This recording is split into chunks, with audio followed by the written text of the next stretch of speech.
It was an unusual handover from the infantrymen to the gunners. Not a round in sight, but instead a host of gazebos, trestle tables and antibacterial hand wipes. The official transfer of duties would normally be a handshake by a flagpole. The options of a foot tap or elbow bump were discussed, but they settled on throwing the keys for the fleet of white transit vans from a COVID-safe distance. Right, best of luck. Thanks very much. The regiment deployed on Operation Tosca with the UN last year, so we've got some experience of doing roles beyond our core trade.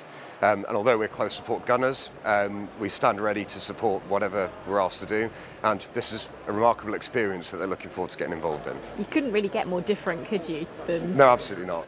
And it's all part of the life less ordinary of the average British soldier, and frankly it's slightly nicer than a rainy time in the trails of the guns on a training area. Hi there, sir. Four Yorks have been running the mobile testing facilities since the start of April, creating pop-up test hubs wherever COVID hotspots dictated. Across the northeast, over 100 reservists stood down their day jobs as plumbers, mortgage advisors and teachers to be mobilised.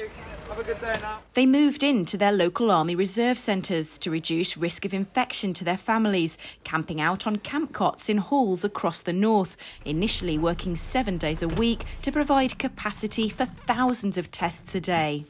Of course, in the UK, not used to seeing troops on the streets because it can be quite daunting. You know, you're driving onto a site, everybody's in uniform, everybody's got the face masks on.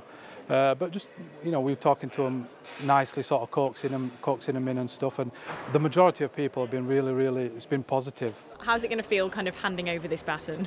It's both a good thing and a sad thing, I think. I think the troops are sad that they're going to be split up and not living as closely as they have been.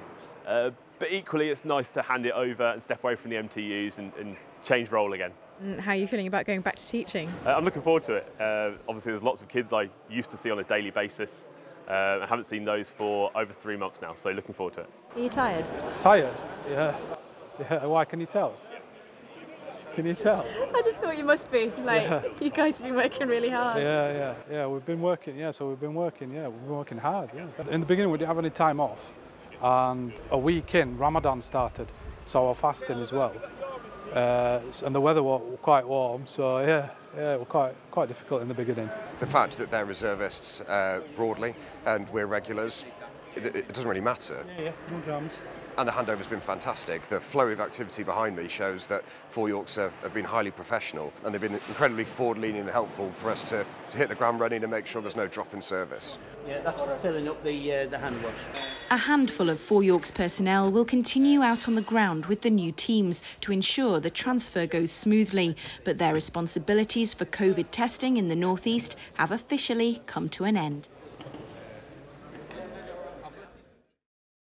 If you enjoyed this video, don't forget to like and subscribe to our channel.